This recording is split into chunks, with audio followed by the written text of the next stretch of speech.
গভীর রাত, ঝিঁঝি পোকার ডাক ছাড়া চারদিকে আর কোনো সারা শব্দই নেই।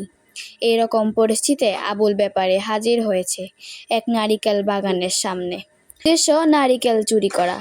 বছর ধরে তিনি এ পেশায় আছেন। চুরি করে তিনি সংসার চালান। অনেক নারিকেল ধরেছে এমন একটা গাছ দেখে তর তর করে উপরে উঠে পড়লেন আবুল ব্যাপারী। কোমর থেকে দা বের করে এক কাঁদি উপরে উঠলেন। পরের কাঁদি নারকেল কাটতে গিয়ে ঘটল দুর্ঘটনা। পা পিছলে গেল, পতন ঠেকাতে হাতের দা নারিকেলের কাঁদি ঝাপটে ধরলেন। ঝুলতে থাকলেন সেটা ধরে বেশ কিছুক্ষণ। ঝোলার পর আবুল ব্যাপারী লক্ষ্য করলেন পাশের গ্রামের কালু চোরাও নারিকেল চুরি করতে আসছেন। আবুল ব্যাপারী তাকে ডাকলেন, কালু, ও কালু। ডাক শুনে কালু চোরা প্রথমে ভাবলেন ভূত। দৌড় দিতে যাবেন এমন সময় আবুল ব্যাপারী বললেন, আরে ভাই, ভয় পাস না, আমি আবুল ব্যাপারী। তখন কালু বলল, আরে ভাই আবুল, আপনি? আবুল, হ ভাই, আমি চুরি করতে আসছি, কিন্তু এখন ফাইসা গেছি, আমারে বাঁচা। আবুলকে বলতে দেখলে কালুচোরা যা বোঝার বুঝে ফেললেন। মনে মনে ভাবলেন, ইনকাম করার একটা দারুণ সুযোগ।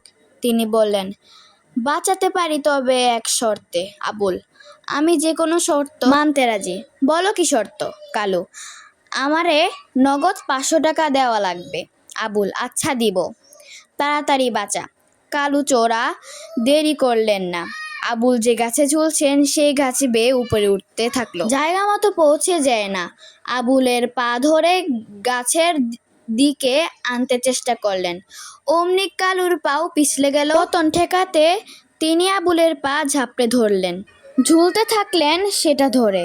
আবুল, এটা কি হলো কালু? কালু, আমার পাও পিছলে গেছে। আবুল, হায় রে, এখন আমাদের দুজনের কি হবে? কে বাঁচাবে আমাদের? আজকে চুরি করতে আসাই ঠিক হয়নি। দিনটাই কুফা। দুজনেই কাঁদতে থাকলেন। তাদের কান্না শুনে সেখানে হাজির হলেন গেদু। তিনিও চোর, তবে পেশায় নতুন। নারিকেল চুরি করতে অন্যদের মতো তিনিও সেখানে হাজির হয়েছিলেন। তিনি বললে, ভাই সাহেব, আপনার উপরে কি করবার লাগছেন? আবুল, আয়রে গেদু, যে তুই এইখানে? গেদু, হ, আসছিলাম চুরি করতে। তা আপনারা উপরে কি করেন? ঝুলাঝুলি খেলবার লাগছেন না? কালু বলল, আবুল ভাইরে বাঁচাতে গিয়ে আমিও ফেসে গেছি। কালু গেদুকে বলল, গেদু ভাই, আমাদেরকে বাঁচা। গেদু বলল, এক শর্তে বাঁচাবো, যদি আমাকে 1000 টাকা দাও, তাহলে আমি তোমাকে বাঁচাতে পারি। গেদু গাছে উঠে আটকে পড়ল। এভাবেই 3 চোর গাছে ফেসে গেল।